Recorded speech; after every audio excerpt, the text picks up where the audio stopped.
Trivandrum കനകക്കുന്നിൽ carnival കാണാൻ ഞാനും പോയിരുന്നു. അതിന് ഒരേ ഒരു കാരണം അവിടെ പെറ്റ് ഷോയിലെ പൈത്തോണാണ്. കാർണിവൽ എൻട്രി ഫീ 30 രൂപയാണ്. പെറ്റ് സോണിൽ കയറാൻ വീണ്ടും എൻട്രി ഫീ 50 രൂപ കൊടുക്കണം. അതിനകത്ത് കയറിയാൽ ഓരോ പെറ്റ്സിനെ എടുക്കണേൽ 100 രൂപ വീതം വീണ്ടും കൊടുക്കണം. എൻ്റെ ആഗ്രഹം പൈത്തോണായിരുന്നു, അത് സാധിച്ചു. പെറ്റ് സോണിൽ കുറച്ച് ബേർഡ്സ്, ഡോഗ്സ്, ബിയർഡഡ് ഡ്രാഗൺ, പിന്നെ ഷുഗർ ഗ്ലൈഡറും ഡക്സും ആണ് ഉള്ളത്.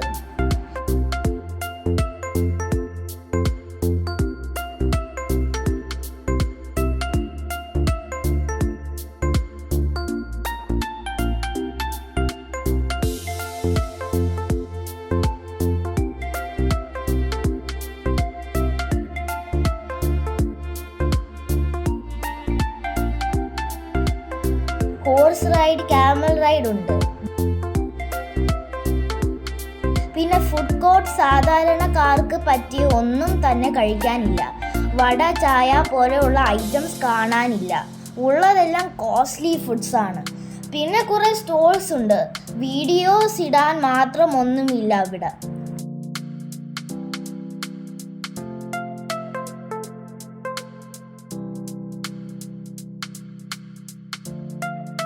വളരെ കൊച്ചു കുട്ടികൾക്കുള്ള 1-2 റൈഡ്സ് മാത്രമേ ഉള്ളൂ. വലിയവർക്കുള്ള റൈഡ്സ് ഒന്നും തന്നെ ഇല്ല. ഒരു ജൈൻറ്റ് വീലോ റോളർ കോസ്റ്റർ അങ്ങനെ ഒന്നും തന്നെ ഇല്ല.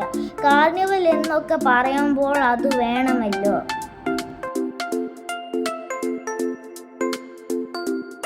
കാർണിവൽ എന്ന് കേട്ടപ്പോൾ ഞാൻ ഒരുപാട് പ്രതീക്ഷിച്ചു. ഒരു മ്യൂസിക് കൺസേർട്ട് എന്ന് പറയാൻ കഴിയും. വളരെ സങ്കടത്തോടെയാണ് തിരികെ ഇറങ്ങിയത്.